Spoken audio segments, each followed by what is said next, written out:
Bonjour à tous, on se retrouve aujourd'hui pour un épisode un peu spécial puisque j'accueille Constance Scherer. Merci d'être là. J'ai bien prononcé Scherer en fait. Oui, Scherer, non, c'est pas.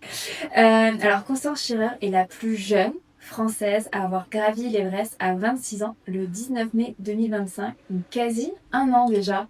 Bah ouais. Ça va super vite. Alors, tu es aussi et surtout fondatrice de l'association 7 sommets contre la maladie, ancienne sportive de haut niveau, mais toujours très grande sportive. On peut dire même aventurière et autrice. Car on va discuter de ton livre, Tu reposeras sur les plus hauts sommets du monde, papa, publié en octobre dernier, dans lequel tu nous livres l'histoire de tes parents, de la perte très jeune de ton père, emporté par un cancer du pancréas. Une grosse dizaine d'années après, tu hérites de son rêve qui n'a pas pu accomplir, gravir les plus hauts sommets du monde. Ce qui commence comme un hommage intime devient alors une véritable quête de vie. Tu décides de faire quelque chose de très fort symboliquement, emporter les cendres de ton père Marc avec toi et de les déposer sur les plus hauts sommets que tu atteins. Alors dans le récit, on suit donc à la fois ton parcours d'alpiniste, du Kilimandjaro au Mont Blanc, puis l'Aconcagua. L'Aconcagua. L'Aconcagua. Bah oui, en plus c'est argentin, donc Gua, c'est oui. Le Denali qui depuis a été renommé par Trump, mais ça c'est une autre histoire.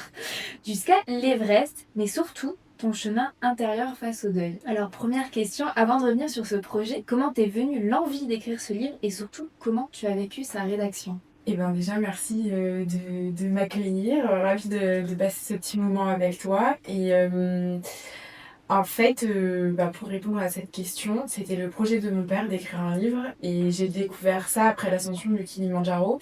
Donc si on revient un petit peu en arrière, donc en mai 2021, je découvre dans une lettre les dernières volontés de mon père qui était qu'on disperse ses cendres sur le plus haut sommet de chaque continent. J'ai gravi mon premier sommet, le Kilimandjaro, et je pensais m'arrêter là et continuer mes études, enfin la fin de mes études et ma carrière à Paris, puisque je travaillais à ce moment-là dans le groupe LVMH. Et puis en fait, j'ai découvert juste après l'ascension du Kili, donc en juillet 2021, que c'était la volonté de mon père de faire les 7 sommets pour devenir un modèle pour les personnes atteintes de cancer, et qu'il voulait médiatiser ce projet, en parler dans les médias et surtout écrire un livre. Et en fait, du coup, dès les premiers mois de l'existence de ce projet, j'ai toujours su qu'il y aurait un livre à un moment ou à un autre. Donc c'est un hommage dans l'hommage, on va dire. D'accord. Et la rédaction, justement, comment tu l'as vécu de revenir sur toutes ces étapes et surtout chaque étape, notamment quand tu as gravi par exemple l'Everest, est-ce que émotionnellement ça a été difficile ou au contraire ça t'a permis d'extérioriser toutes ces émotions? Honnêtement, c'était hyper difficile. Je pense que j'ai jamais autant pleuré que depuis le décès de mon père en écrivant ce livre. Parce que forcément, en fait, quand t'écris et quand tu te remets, enfin, tu te remémores vraiment tout ce que t'as vécu et les moments les plus difficiles de ta vie, c'est-à-dire les heures qui précèdent le décès de mon père, son décès, les semaines qui ont suivi, forcément ça te replonge quand même dans des souvenirs qui sont extrêmement difficiles en tant qu'enfant. Et des souvenirs dans lesquels je m'étais pas vraiment replongée depuis. Dans le sens où évidemment, mon père, j'y pense quotidiennement dans ce que je fais, dans les actions que je mène, et qui fait vraiment partie intégrante de moi et de la manière dont je suis, on va dire. Mais c'est vrai que toutes les parties tristes que j'ai pu vivre dans mon enfance, sa maladie et son décès, forcément au fur et à mesure c'est des choses qui s'estompent un peu, on y pense moins, ou en tout cas en fait on n'y repense pas aussi intensément. Et c'est vrai que là, mettre sur papier vraiment ce que j'ai vécu en tant qu'enfant, les émotions, les difficultés, la réalité c'est que j'ai quand même vraiment vu mon père mort dans un lit à 9 ans, et que je l'ai quand même vu se dégrader petit à petit pendant 4 ans. J'ai vu le cancer se propager en lui, les douleurs, les difficultés, tout ce que la chimiothérapie aussi, le changement en fait. Un cancer, ça change quelqu'un dans dans tout son être. Donc ça le change physiquement, ça le change mentalement. Et en fait, c'est hyper difficile parce que du coup, c'est un peu passé d'un papa poule hyper présent à parfois des moments où on avait l'impression d'avoir un inconnu en face de soi. On y reparlera justement. Ton père est donc tombé malade quand tu avais un peu plus de 5 ans. Dans le livre, tu retraces l'histoire d'amour de tes parents, leurs difficultés à avoir des enfants, puis ton arrivée à travers d'ailleurs les carnets de ton père. C'est très intime. Et je sais que la neige, la montagne sont des moyens aussi de te rapprocher de lui, de le sentir près de toi, notamment quand les efforts deviennent extrêmes. Mais est-ce que le fait de te replonger dans ces textes, dans ces lettres, dans ces mots, tu t'es senti encore plus proche de ton père? Donc effectivement, mon père avait commencé à écrire un livre et c'est vrai que l'objectif c'était aussi de reprendre ses écrits. Je te dis honnêtement, je pense que ces dernières volontés, je les ai peut-être lues plus tôt et que j'ai pas voulu aller jusqu'au bout de la lettre. Enfin, tout ça, tous ces écrits, je les avais déjà, mais je pense que, tu vois, il faut prendre le temps d'accepter, de comprendre, d'être capable de lire. Enfin, parfois, il y a des choses qui nous arrivent autour de nous et on s'en rend même pas compte parce que notre cerveau Oui, il veut pas. Voilà, Ouais. il le cache un peu. Et en fait, c'est marrant parce que maintenant, je les relis régulièrement, ces lettres. Et en fait, à chaque fois, elles m'apportent quelque chose de différent. D'accord. Tu vois? Comme si, en fait, finalement, je les relis. Et il y a comme une pièce du puzzle qui se rajoute. Tu vois, en se disant, ah, mais en fait, cette phrase, maintenant, je la comprends. Et ah, mais ça voulait dire ça, en fait. Et tu vois, il y a plein de hasards comme ça où, en fait, au fur et à mesure de ce que je fais, de mes évolutions, des projets que je mène, de la façon dont je les mène et tout, je me dis, ah, mais ouais, mais finalement, c'est aussi un peu comme ça qu'il aurait aimé les choses. Par rapport à l'assaut pour les enfants, par exemple, j'avais pas fait le lien sur tout ce que lui avait voulu pour les enfants, à quel point bah, les enfants sont notre avenir, qu'il faut en prendre soin, etc. Et tu vois, j'ai découvert bien plus tard que les dons qui ont été faits à la cérémonie de mon père ont été reversés à chacun son adresse pour les enfants qui sont atteints de cancer. Et donc la fondatrice, Christine Janin, qui est la première et seule femme française à être arrivée au bout du challenge 7 sommets. Donc tu vois, c'est plein de hasards comme ça. Et ouais, je sais que pour lui, l'enfance, les enfants, c'était extrêmement important.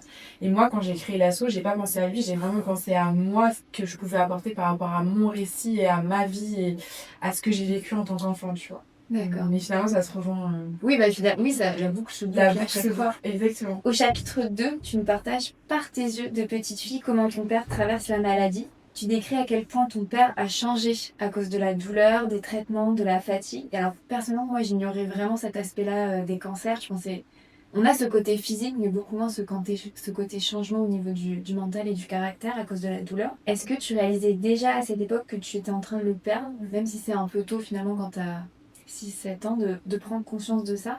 Est-ce que tu as eu le sentiment à ce moment-là, même avant sa disparition, que tu l'avais perdu, entre guillemets?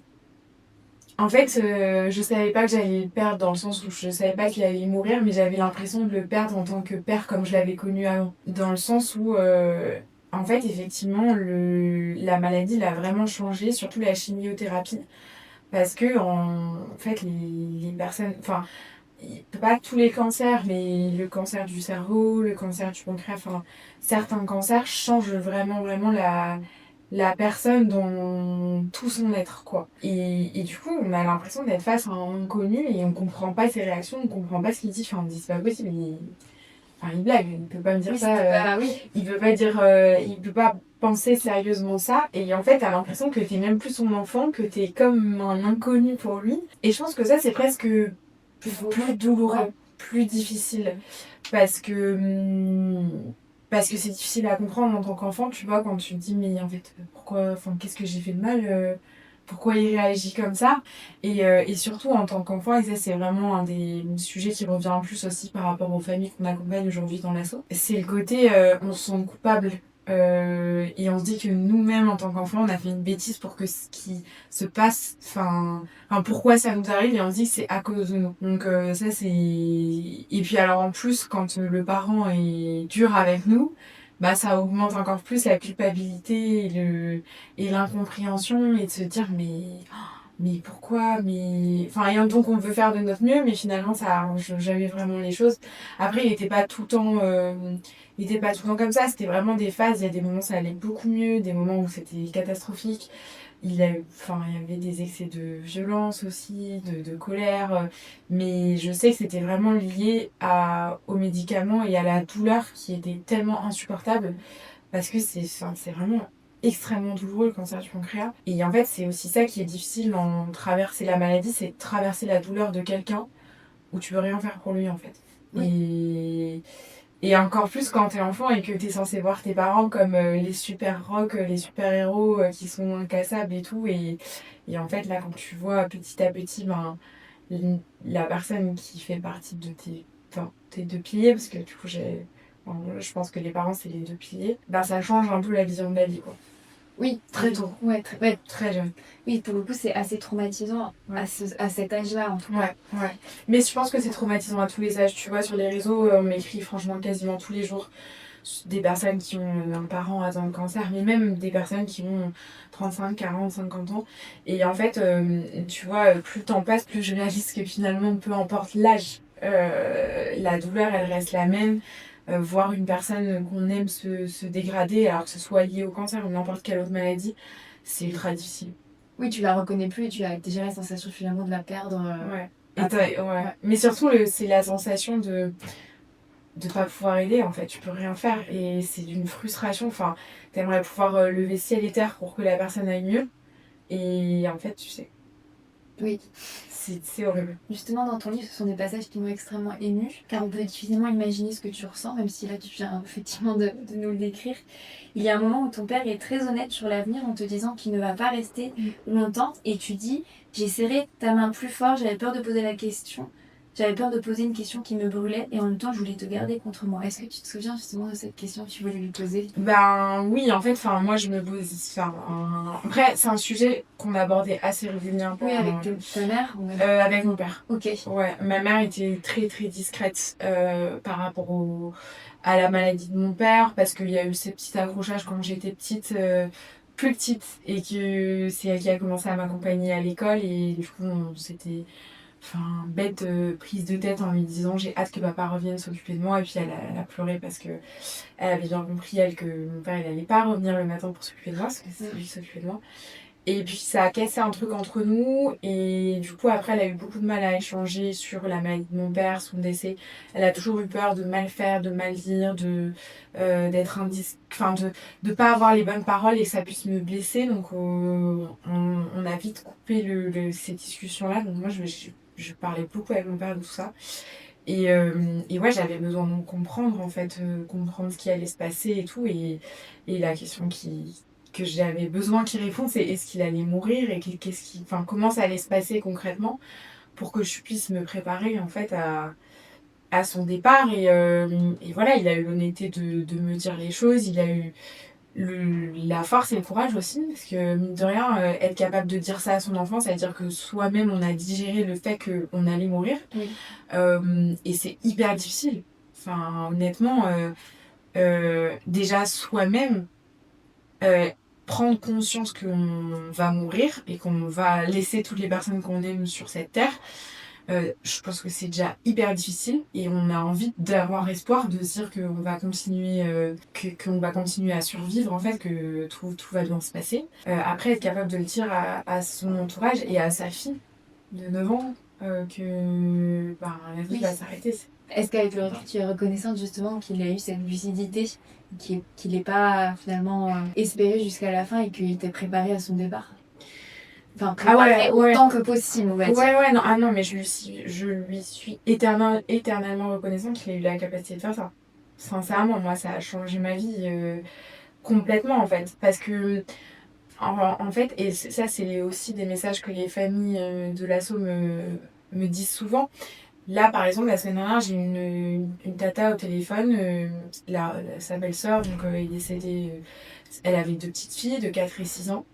Et en fait, elle avait tellement espoir de survivre que du coup, elle n'a pas du tout préparé ses filles à son décès. Et un jour, elle est partie à l'hôpital et elle n'est jamais revenue. C'était le 21 décembre dernier. Et en fait, les filles, elles ont la haine contre leur maman, quoi. Enfin, tu vois, pour elles lui ont menti. Enfin, c'est un mensonge, c'est une trahison. Tu vois, elle a laissé t'es dans la colère. Mais t'es dans une colère, t'es dans une colère noire parce que, en fait, la personne que t'aimais le plus et en qui t'avais le plus confiance, pour toi, elle t'a menti. Alors que, au final, elle a juste fait de son mieux pour essayer d'accepter tout ce qui était en train de se passer le mieux possible. Mais pour un enfant, au final, bah c'est pas comme ça que nous on le vit quoi. Parce que quand t'es adulte, t'as la capacité d'avoir la réflexion, de comprendre pourquoi que la personne elle avait elle-même du mal à imaginer qu'elle allait décéder. Oui, Mais c'est quand dur t'as 4 d'imaginer. ou Ouais. 6 ans, tu vois, et que en gros ta mère elle part à l'hôpital et que bah, genre 48 heures plus tard on te dit bah Oui, elle est elle est plus partie, elle là. reviendra plus. Tu t'as même pas eu le temps de lui dire au revoir. Enfin, Oui, c'est des moments qui ont été gâchés. c'est extrêmement difficile quoi. Donc ouais, je suis hyper reconnaissante de mon père qui a eu le courage de me préparer, de faire tout ça, de me dire tout ce qu'il avait envie pour moi, d'écrire des choses, de construire, de... Enfin moi j'ai l'impression que tu vois j'ai un peu un chemin qui est tracé et un lien qui a été créé avec lui depuis son décès qui est hyper fort. Et voilà, il est plus là mais il continue à être Oui, là à avec moi quand t'accompagner. même. Ouais. Après le décès, la montagne, la neige, le ski deviennent un refuge et justement un lien tenu avec lui. Puis il y a cette découverte du texte pour les obsèques et ses dernières volontés avec cette phrase: Je veux être incinéré et mes cendres seront déposées à plusieurs endroits, si possible sur le plus haut sommet de chacun des 7 continents. Et je laisserai nos auditoristes découvrir cette partie-là du livre. Mais c'est cette phrase qui va te donner un élan pour gravir le Kilimandjaro et d'y disperser les cendres de ton père. Est-ce qu'on peut dire que cette dernière volonté de ton papa a totalement bouleversé ton avenir? Est-ce que la Constance de 9 ans te croirait si tu lui expliquais tout ce que tu as accompli aujourd'hui? Je pense qu'elle le croirait. Honnêtement. En fait, il y a plein de choses qu'on peut pas imaginer. Et évidemment, non, quand j'ai découvert les dernières volontés de mon père, je savais pas qu'on serait là aujourd'hui. Je savais pas que l'association, elle allait autant grandir, qu'on allait avoir accompagné autant de familles. Et en fait, j'en parle parce que, enfin, au final, ce qui est important dans ce projet, c'est ça surtout. Et me dire que c'est un projet qui va durer sur les 10 prochaines années, enfin voilà, là je suis sur les réseaux sociaux aujourd'hui, est-ce que j'y serai encore dans 10 ans, j'en ai aucune idée, mais par contre ce que je sais c'est que mon asso dans 10 ans elle sera toujours là, et c'est ça qui est le plus beau, et c'est ça qui est le plus magique dans tout ce qui a été fait sur les 4 dernières années, parce qu'en fait ce projet il a vraiment servi à quelque chose quoi. Il a eu un vrai impact, et du coup je suis heureuse de l'avoir partagé comme ça. Après, je pense que il faut être capable d'avoir toujours les yeux ouverts et d'avoir cette capacité de regarder autour de soi, euh, et de voir que parfois ben, il y a un chemin qui est tracé, et juste il faut pas éviter le chemin, il faut le prendre, et ensuite un peu faire ses choix, et entre guillemets ben, pour moi, c'était un changement de chemin que j'ai décidé de prendre à ce moment-là, sans trop savoir jusqu'à où il allait me mener, mais en me disant qu'il allait me mener vers quelque chose de beau et où j'allais vivre intensément. Et je pense que c'était ça aussi que je cherchais à ce moment-là. C'était de vivre intensément. Oui, on te sent en plus dans le livre petit à petit plus épanoui Ouais, avec beaucoup tes plus choix. épanoui. Et tu écris plus loin: il voulait montrer que quoi qu'il se passe, peu importe les difficultés rencontrées dans la vie, il faut continuer à se battre et à se fixer des objectifs. Alors ce message de continuer à se battre quoi qu'il arrive est très puissant, mais est-ce que tu penses qu'il peut aussi être parfois une pression, comme si abandonner ou ralentir devenait presque un échec? Est-ce que toi tu ressens justement cette pression par rapport au 7 sommets par exemple? Et je pense que j'ai eu peur de l'échec jusqu'à échouer. Et en fait, une fois que t'as échoué et que tu te rends compte que ça ne fait pas grand-chose dans ta vie, tu te dis ah, mais c'est ça d'échouer. Bon, c'est pas grave, hein. Ok, ça me dérange pas de rééchouer, et puis. Enfin, au final, je pense que quand t'échoues, tu vois, il y a des raisons qui font que t'as échoué, et puis ça permet aussi de remettre un peu les pieds sur terre et de te dire, ah bah, je suis pas invincible, je suis pas la meilleure, et ça fait partie du chemin, ça fait partie du jeu, ça fait partie d'un projet. Quand tu te lances, tu t'échoues parfois, quoi. Enfin, et même, tu vois, finalement, moi, je suis hyper contente d'avoir échoué. Alors, évidemment, au début, t'es au bout de ta vie, tu te dis, putain, chier et tout. Et pendant plusieurs mois, tu t'es un peu en déprime, mais après, tu te dis, mais finalement, échouer, Oui, ça t'a appris plein de choses. ah, mais ça m'a appris plus de choses que de réussir, hein. Sincèrement, hein. Donc non, en fait, je pense que évidemment, faut se battre dans la vie, il faut avoir envie de faire des choses, faut se bouger et tout. Mais en fait, finalement, je crois que j'aime pas trop le terme se battre. Ouais. Parce que, en fait, je pense qu'il faut juste plutôt vivre pleinement. Que se battre, dans le sens où il faut construire un projet avec des personnes avec qui on a envie d'être au quotidien. avec qui on a envie de travailler, avec qui on a envie de construire, et où on sait que bah, justement, si on échoue, et ben on sera toujours là. Enfin, on sera toujours la même team. Et on va se relever ensemble. Et en fait, c'est ça qui est beau, c'est le chemin qu'on va parcourir ensemble, où on va grandir ensemble. Finalement, c'est un peu ce qu'on vit avec Hugo depuis 4 ans. On grandit ensemble petit à petit, quoi. Et on se soutient, et on est là l'un pour l'autre, et on est là dans les succès de l'autre, et on est là dans les moments plus difficiles aussi. Et en fait, c'est ça que je trouve beau dans la vie, c'est le partage, c'est les émotions vécues, et essayer de se dire que finalement, t'apportes quelque chose à quelqu'un, et il t'apporte quelque chose en retour, et que ça fait grandir. Moi, je trouve que mon objectif, c'est plutôt de grandir, d'évoluer, d'apprendre aux côtés des autres, de personnes qui ont plus enfin, voilà, de bouteilles, clairement. Ouais. Aujourd'hui, je m'accompagne d'un agent qui est génial. Il est plus âgé que moi, et c'est bien parce que tu vois, il a plus d'expérience, quoi. Il y a tout le temps des choses à apprendre. Ah, je suis totalement d'accord. Après, ton premier sommet au Kilimanjaro, tes proches partagent plus d'informations sur le projet de ton père qu'il a imaginé après sa première opération du pancréas quand tu avais 7 ans.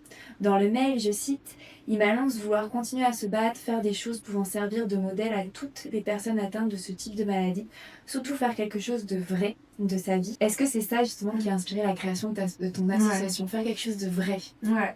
Ah non, mais c'est vraiment ces mots-là je pense que c'est ces mots-là qui ont tout bouleversé, honnêtement. Parce que, en fait, le mot vrai, il est hyper important, tu vois. Genre, comment on estime ce qui est vrai ou Superficiel. superficiel, ou... Et en fait, j'ai réalisé à ce moment-là que ce que je faisais aujourd'hui, c'était pas vrai. Enfin, c'était pas... c'était superficiel, en fait. C'était Oui, pas il n'y avait pas d'utilité. Il y avait pas d'utilité, il y avait pas de sens. Je me levais le matin et je me disais pas waouh, ce matin je vais pouvoir apporter ça, quoi. Tu vois, je vais pouvoir faire ça, et ce soir je vais me coucher, je vais avoir enfin là, je te donne un exemple. Ce soir, j'ai une petite de l'asso qui dort à la maison parce que demain on va au parc avec les enfants de l'asso. Trop bien.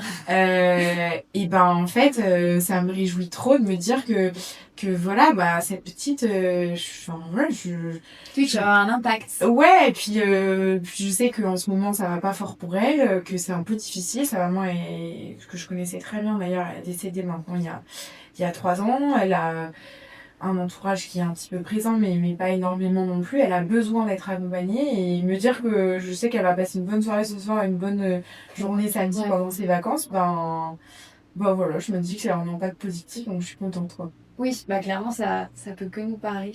Et dans le livre, d'ailleurs, on sent que tu es bien entourée pour ton deuil, pour continuer à avancer, mais tu comprends vite que beaucoup d'enfants endeuillés, donc notamment cette petite fille, ou dont l'un des parents est malade, sont assez démunis. Donc concrètement, justement, comment tu leur viens en aide? Donc là, tu viens de l'expliquer, en fait, c'est des journées, un accompagnement psychologique, un encadrement. Ouais, en fait, du coup, l'objectif, c'est d'accompagner des enfants qui ont un parent atteint de cancer ou qui ont perdu un parent. Aujourd'hui, on n'accompagne plus que des enfants dont le parent est atteint d'un cancer grave. En fait, on accompagne vers la fin de vie, concrètement. C'est assez difficile quand même, je dois le dire. D'accord, oui. Parce que, enfin, pour te donner une idée, là, depuis le mois de janvier, on a perdu quand même 4 mamans dans l'association, dont 2 où on était vraiment très très très très proches. Et voilà, une maman qui s'appelait Julie, qui était extrêmement engagée. Elle avait un cancer du sein triple négatif.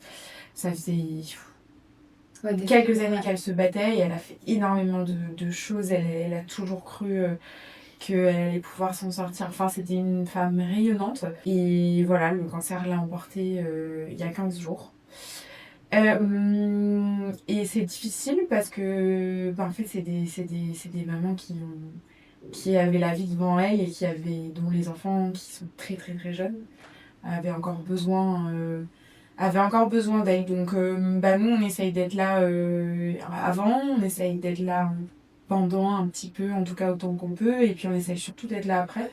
Donc via l'organisation de rêves, de week-end, et là par exemple, donc 2 des familles, les enfants qui ont perdu leur maman récemment, viendront avec nous à Disneyland Paris le week-end prochain. Ah, trop bien. Voilà. Okay. Donc notre premier week-end à Disneyland, on est ravis de collaborer avec eux. Et ça va être génial parce que pour les enfants, tu vois, Disney, c'est toujours un rêve, c'est toujours un moment féerique. Donc on va passer un trop cool week-end et on les accueille. On partira avec eux de Strasbourg. je vais retrouver les enfants, ça fait quelques temps que je les ai pas vus, depuis la projection du film de l'Everest, du coup, le 27 février. Et voilà, ils m'ont envoyé des vidéos pour mon ascension de l'Everest, ils ont été à fond derrière moi.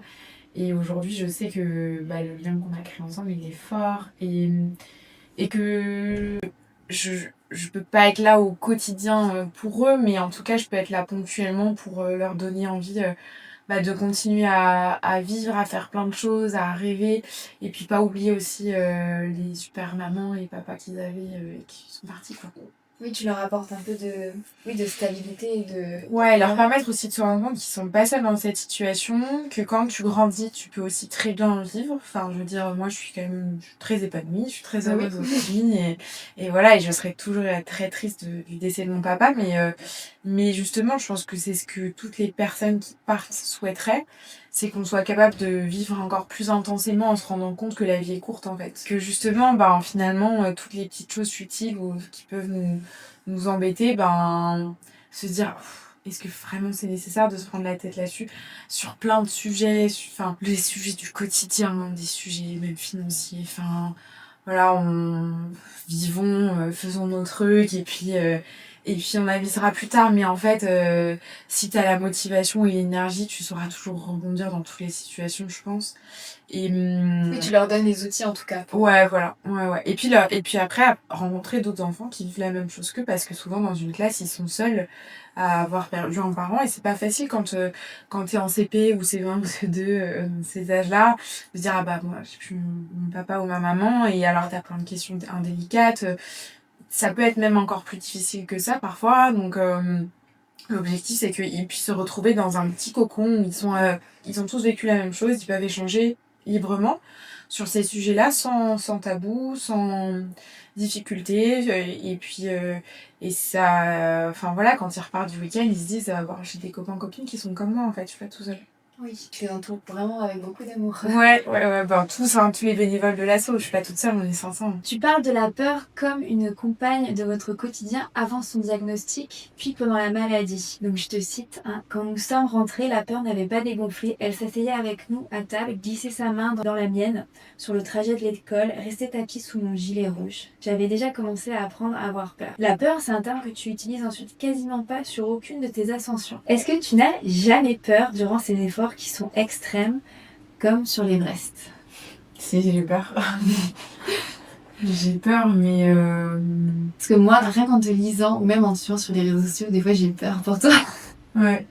C'est marrant parce que moi, souvent, quand je suis des gens ou quand tu vois en montagne, en escalade, hier, on a vu un film avec Mie sur la traversée des Grandes Jorasses, et en fait, rien qu'à voir le film, tu vois, j'étais tétanisée, j'avais trop peur. Et je me suis dit, en fait, ça m'a donné trop envie de le faire, mais en même temps, je me suis dit, ça me fait vachement peur. Mais en tout cas, ouais. Mais c'est marrant parce que quand c'est pour moi, je me dis, non, ça va, ça c'est pas. Je peux pas des trucs qui font trop peur par rapport à d'autres. Donc, non, j'ai un peu. Mais par contre, c'est vrai que j'ai eu peur pendant l'Everest. En fait, ce qui m'a fait le plus peur, je dirais, c'est plus quand on a appris la disparition d'une des personnes qui faisait l'ascension avec nous, donc qui allait pas sur l'Everest mais sur le Lhotse. Parce qu'en fait, là, tu réalises vraiment la dangerosité de l'expédition et le fait que tu peux vraiment mourir. Et en fait, je trouve que quand t'as pas cette notion-là, quand c'est pas palpable, oui, là pour le coup, rapproché, proche de toi, évidemment, quand on dit il y a des morts sur l'Everest, machin, même de manière générale, tu vois, un incendie, un truc, un accident de voiture. Oui, tant que t'es pas concerné, c'est un peu, voilà, ça m'arrive d'avoir mon téléphone en voiture, tu sais que c'est quand même un risque que tu prends, mais en fait, tant que, je sais pas comment dire, mais tu sais que tu prends un risque, mais tu le prends parce que, comme tu connais personne tu vois. Ouais.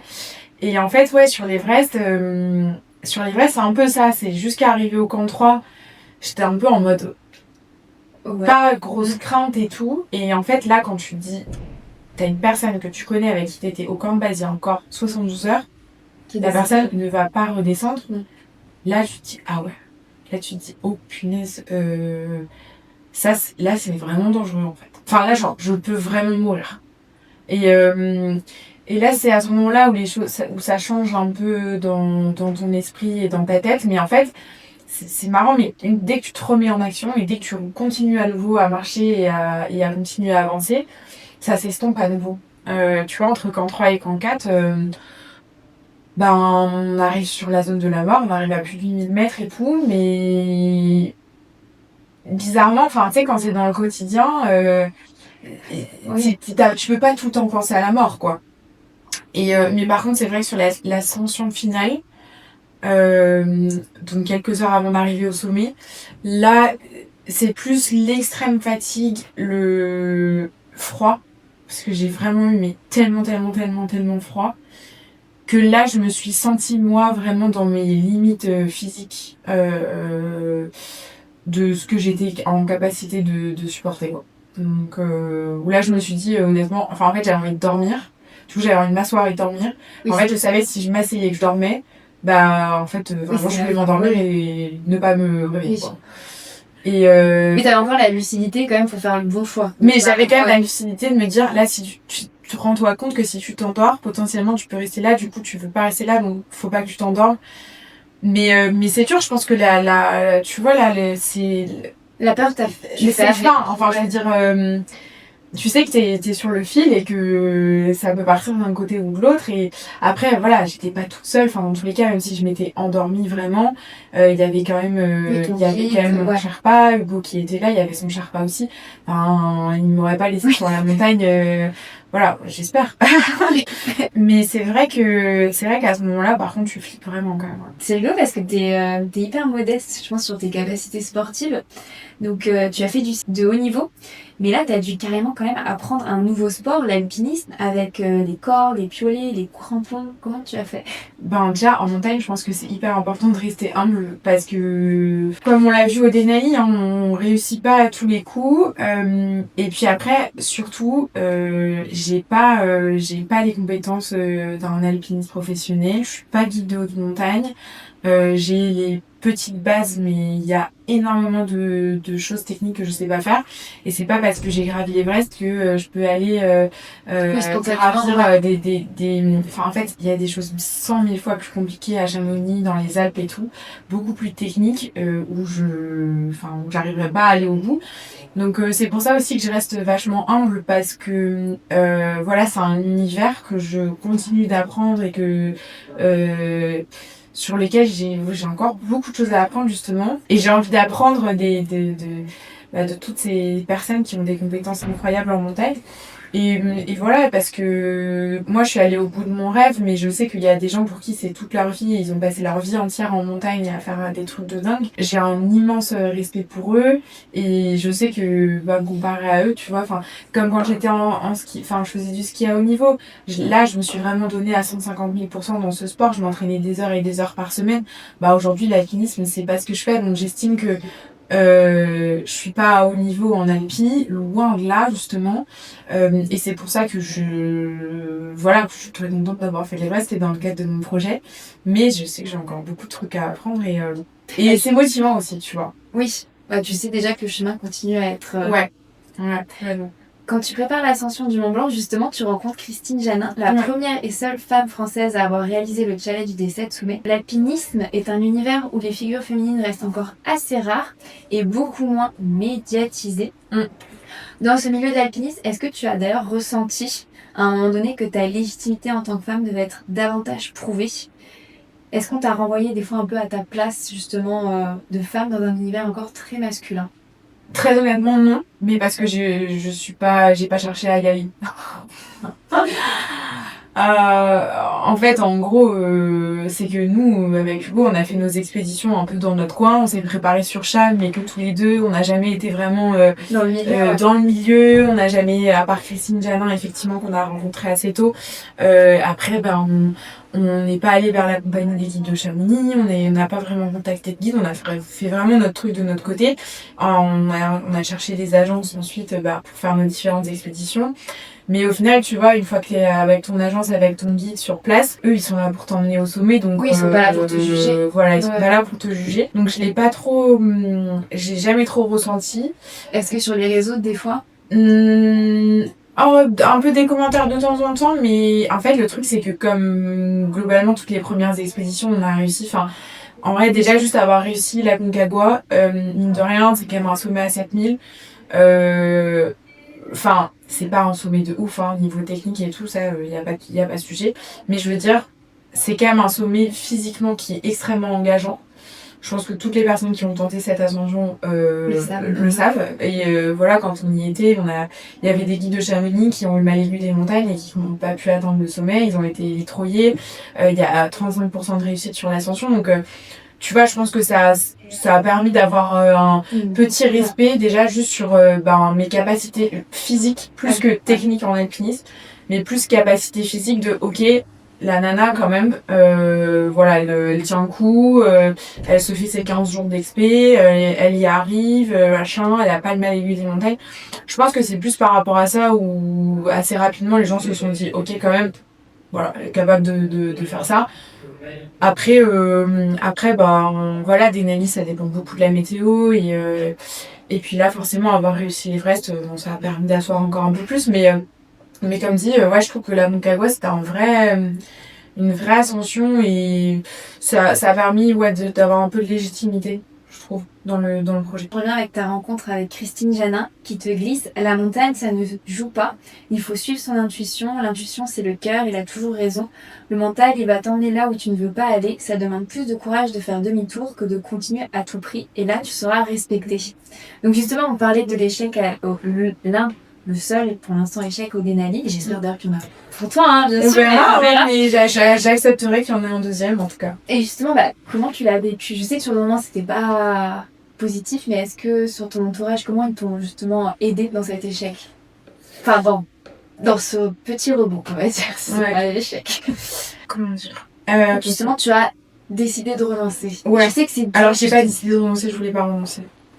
Je voulais vraiment pas renoncer. Donc, en fait, alors, je suis honnête avec toi, moi je voulais vraiment pas abandonner, c'était pas du tout, je voulais pas abandonner. Et j'ai vraiment insisté d'ailleurs énormément pour qu'on tente quand même le sommet.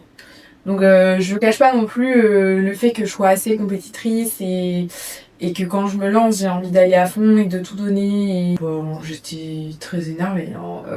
Faut se le dire, clairement Hugo il a dû me calmer beaucoup et calmer aussi lui sa propre déception, mais je pense qu'au final sa déception est un peu passée à la trappe par rapport à la mienne, et je pense que les jours qui ont suivi, beaucoup de frustration, d'énervement, puis après ça a été un peu de la tristesse et plein de sentiments mélangés, et après au fur et à mesure on essaye de comprendre, on essaye de poser le truc, les 2 mois qui ont suivi, c'est vraiment genre ok, bon, maintenant j'ai pas réussi, et en fait là tu te remets un peu flashback sur les 6 derniers mois, tu regardes un peu comment t'as construit ton truc, et puis t'essayes de te dire ok, donc, quels sont tous les choix tous les mauvais choix en fait. D'accord.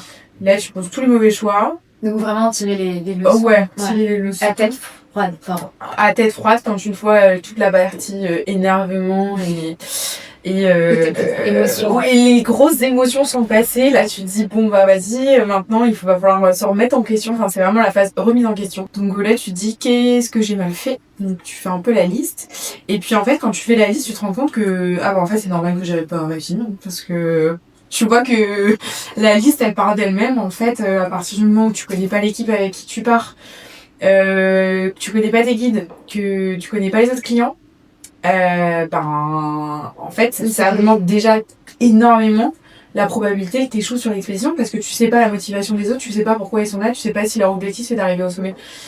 Donc du coup à partir de ce moment-là je me suis grave apaisée, je me suis dit mais en fait voilà, la solution elle est là, c'est juste que j'étais avec des personnes qui n'avaient pas les mêmes objectifs que toi.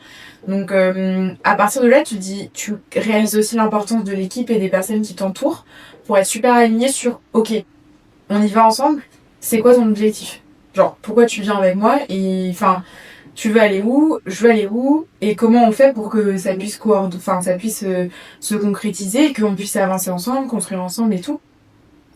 Et en fait, tu te rends compte que pour ça, il faut beaucoup de temps. Il faut beaucoup échanger, il faut passer beaucoup de temps avec la personne. Et ensuite, et beaucoup s'adapter. Parce que la vision, on n'a pas tous exactement la même. Et au fur et à mesure, tu t'adaptes un peu à l'autre personne s'adapte aussi un peu à toi, et voilà. Mais en vrai, si tu vas pas dans la même direction, juste, c'est pas possible, quoi. Ça marche pas. D'ailleurs, dans tes expéditions, tu expliques parler beaucoup avec ton père, donc c'est un personnage finalement en plus dans vos équipes, mine de rien. Ouais.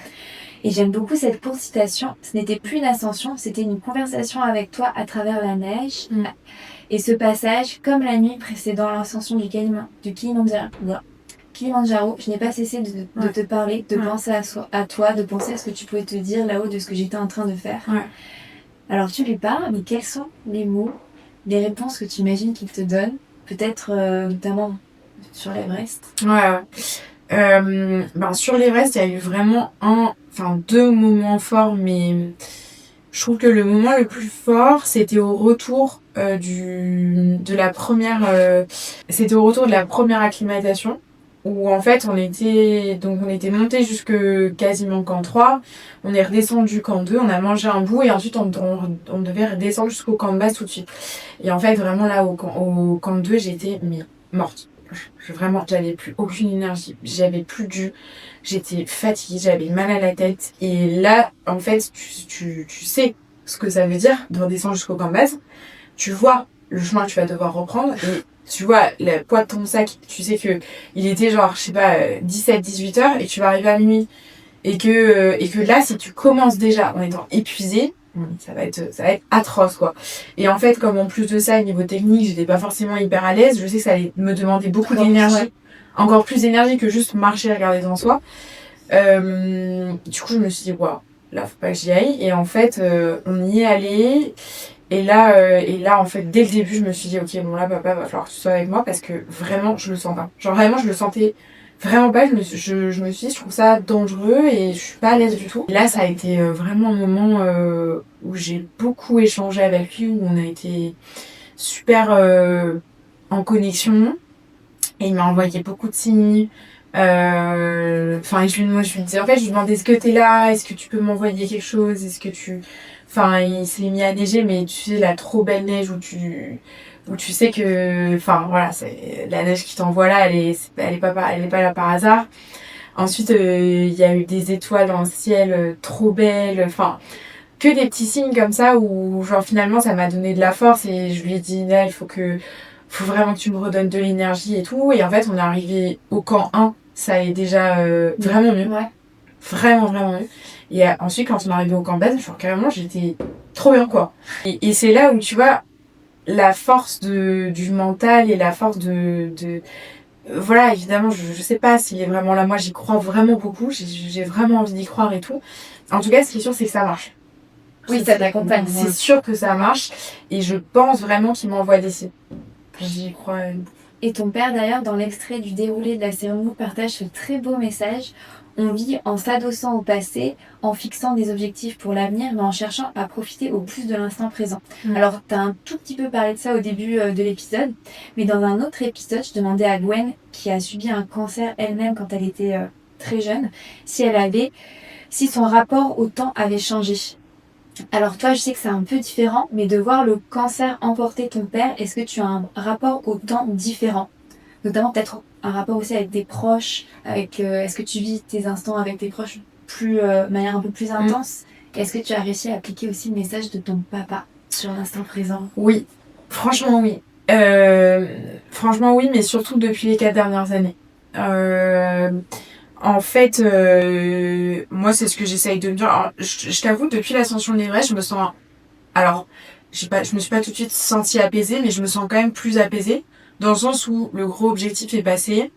Je sais qu'il y a encore plein d'autres objectifs après, mais là, je me dis, là, il faut vraiment que tu profites de ce que tu vis, en fait. Là, t'as une chance incroyable de tout ce que tu vis, de toutes les personnes que tu rencontres, de tout le développement de l'association, de ce que t'apportes, des gens exceptionnels que j'ai autour de moi. Enfin, j'ai une équipe formidable, j'ai une maman incroyable. Enfin, tu vois, et je suis ultra reconnaissante de ça, et je me dis, là, j'ai juste envie que on partage ces moments intensément ensemble, que eux soient heureux, que eux ça leur permette aussi d'être bien, de se sentir heureux aussi. Et pareil pour les enfants de l'asso et pour les bénévoles et tout. Et donc, ouais, j'essayais vraiment de profiter au max du moment présent. Et surtout, ben, par rapport à ma maman, par rapport aux personnes que j'aime, bah, j'ai besoin qu'on se dise qu'on s'aime, j'ai besoin d'avoir cette proximité avec eux. Enfin voilà, ma mère, je dis tout le temps merci pour tout ce que tu fais pour moi, merci d'être là, je t'aime, tu me manques, enfin... Et voilà, c'est des petits messages, j'essaye au moins une fois par semaine de lui faire une petite déclaration d'amour parce que bah, j'ai de la chance qu'elle soit là, j'ai de la chance qu'elle soit investie à mes côtés et j'ai envie de lui dire et enfin je sais que ça lui fait plaisir. En fait, je trouve que c'est bien d'avoir envie de remercier les gens qu'on aime et les remercier pour l'énergie qui consacre parce que finalement ma mère elle consacre de l'énergie à mes projets alors que bon elle pourrait faire sa vie. Non mais c'est vrai, enfin je veux dire elle est pas payée pour faire ça hein, donc elle met de l'énergie dans un truc elle est pas payée pour le faire donc Oui. voilà. Mais justement, tu mentionnes, donc tu as déjà gravi 4 sommets. Donc au-delà de l'entraînement physique, tu partages sans détour la recherche aussi de sponsors et de calcul de budget. Tout à fait. En Argentine, pas facile. Hein. Ouais, bah oui. En Argentine, en last minute, votre équipe se retrouve à devoir dépenser 1800 € supplémentaires pour l'équipement. À l'époque, c'était un budget de fou. Hein. Non, mais c'est énorme. Mais est-ce que justement... Mais maintenant, on a changé d'euro, mais... Mais est-ce que justement, combien ça coûte l'ascension d'un sommet, d'un 6000, on va dire? Voilà, j'imagine que l'Everest, c'est encore beaucoup plus. Oui. Pour que les gens, en fait, se rendent compte... Oui, c'est un investissement de fou. Bah, en fait, globalement, enfin... là, pour donner une idée, cette année, enfin, je trouve vraiment parce que de toute façon... T'en as d'autres des sommets. Ouais, voilà, moi, évidemment, je suis obligée de trouver des sponsors pour partir sur mes prochaines expéditions, pour investir, pour avoir une équipe autour de moi, parce qu'au bout d'un moment, bah, on ne peut pas tous faire du bénévolat toute l'année, tout le temps, et moi compris, d'ailleurs. Et donc là, tu vois, cette année, notre budget expédition, il est de 200 000 €. D'accord. Donc, tu vois, il faut déjà en trouver des sponsors quand même. Et on se trouve un sacré paquet. Donc évidemment, bah après, eux, ils savent qu'ils investissent dans un vrai projet où il y a du sens et où il y a de l'activité. Mais après, il faut quand même respecter ses engagements. Il y a des contrats, il y a du temps, il y a... Enfin, ça devient un vrai travail quand même à plein temps. Et je suis contente aussi d'avoir quelqu'un maintenant qui m'accompagne sur ce sujet-là aussi parce que c'était pas le cas avant. Et en fait, j'étais complètement noyée, tu vois. Et je pense que c'est important aussi de savoir au bout d'un moment où est ta valeur ajoutée et où est-ce qu'il vaut mieux que ce soit quelqu'un d'autre qui gère pour toi. D'accord. Mais donc, ouais, globalement, le projet des 7 sommets, depuis le début, honnêtement, je pense qu'on est à plus de 500 000 € de budget. Ouais. C'est énorme. Ouais. Bah, entre mon budget investi, moi, après, il y a aussi toute la partie d'Hugo, lui réalise des films. Enfin, les 3 premiers films, l'engagement qu'il y a mis, c'est pas du tout le budget qu'il a. Oui, c'est vrai en termes de temps. Non, mais tu vois, si vraiment on veut aller tout additionner ensemble sur tout ce qu'on a construit, tout ce qu'on a fait, entre nos entraînements, les frais de déplacement, le matériel pour la montagne, le matériel audiovisuel, la réalisation des films, les expéditions, tous les trucs en plus pas prévus, les avions, les annulations. Non, mais les annulations, les trucs, et puis voilà, et puis après le budget Everest, on est à plus de 100 000 €, donc ouais, ça chiffre vite quand même, et on a la chance d'avoir des super sponsors autour de nous. Merci encore à eux pour le soutien. En fait, on pourrait rien faire sans eux, donc on est hyper reconnaissants et on essaye de se donner au max pour eux aussi, pour qu'ils soient contents de nous soutenir. Et justement, je sais que c'est un sujet que tu abordes aussi un peu dans le livre, puisque tu as gravi peu de temps après l'ascension d'Inoxtag. Oui. Et tu parles justement, je craignais qu'on me range du côté des suiveuses, je redoutais aussi les questions légitimes de pollution et d'écologie. Ouais. Alors où est-ce que tu te tiens justement dans ce débat de l'écologie ? Pas tant peut-être, pas que tu vois sur l'Everest, puisqu'on parle beaucoup de l'Everest, mais sur finalement aller gravir les montagnes à l'heure où elles sont... tu vois, déjà en danger ou elles sont dans des milieux un peu sensibles. Je sais que c'est une question difficile. Ouais, c'est une question difficile. Non, mais il y a aucun... Enfin, moi, j'ai aucun tabou, donc je réponds le plus sincèrement et honnêtement possible. Déjà, si j'avais pas eu le projet de mon père, je t'avoue, j'aurais jamais fait l'Everest, hein. Très clairement. Jamais de ma vie. Et tu rentres dans l'histoire, Mazalie. Oui, non, mais c'est sûr. Mais je veux dire... clairement, jamais de ma vie je me serais dit un jour je vais aller gravir l'Everest. C'est vrai que je l'ai fait pour faire passer un message et pour faire grandir mon association et pour faire parler de la cause que je défends, donc l'accompagnement des enfants qui ont un parent atteint de cancer ou qui ont perdu un parent. Après, j'ai toujours eu depuis petite, mes parents aussi ont été assez soucieux de l'environnement et de la protection de l'environnement. Donc on a toujours été très vigilants à la maison sur tous les petits aspects. Là on fait le tri, on a Un compost. un compost, on fait plein de fruits et légumes à la maison, on n'achète que des produits locaux bio. J'essaye de prendre le train tout le temps, enfin autant que je peux, je prends le train. J'essaye de pas trop consommer et de consommer local au max. Après, personne n'est parfait. Ouais. Et je pense que il faut juste trouver un équilibre et aussi montrer les bonnes pratiques. En fait, sinon ça veut dire que... bonnes pratiques dans le sens où les petits messages, nous sur l'Everest, aujourd'hui c'est vrai qu'on parle beaucoup de la pollution, mais nous on a aussi pris parti de parler de tous les aspects positifs, tout ce qui change aujourd'hui à l'Everest.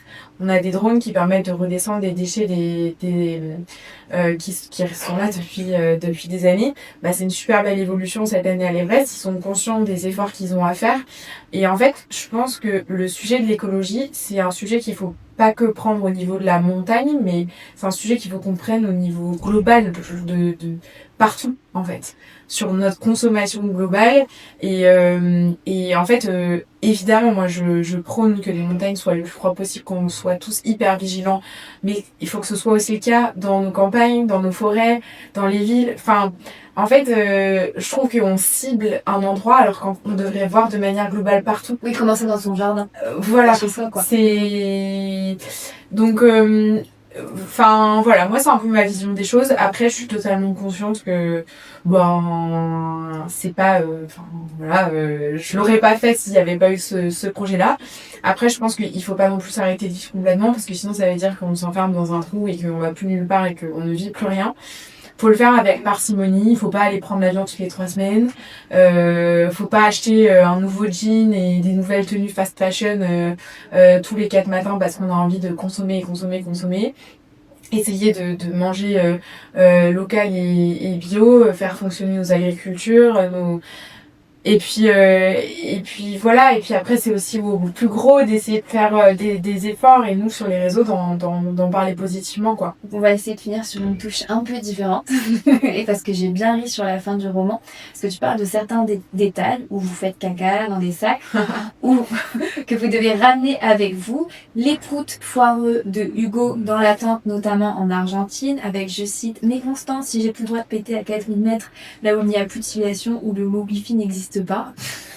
Alors moi j'ai une question plus entre femmes, même si franchement c'est très drôle et c'est quand même super intéressant de savoir comment ça se passe au niveau de ce truc-là. Mais comment tu faisais si jamais tu avais tes règles, notamment pour l'Everest où le trek était quand même assez long?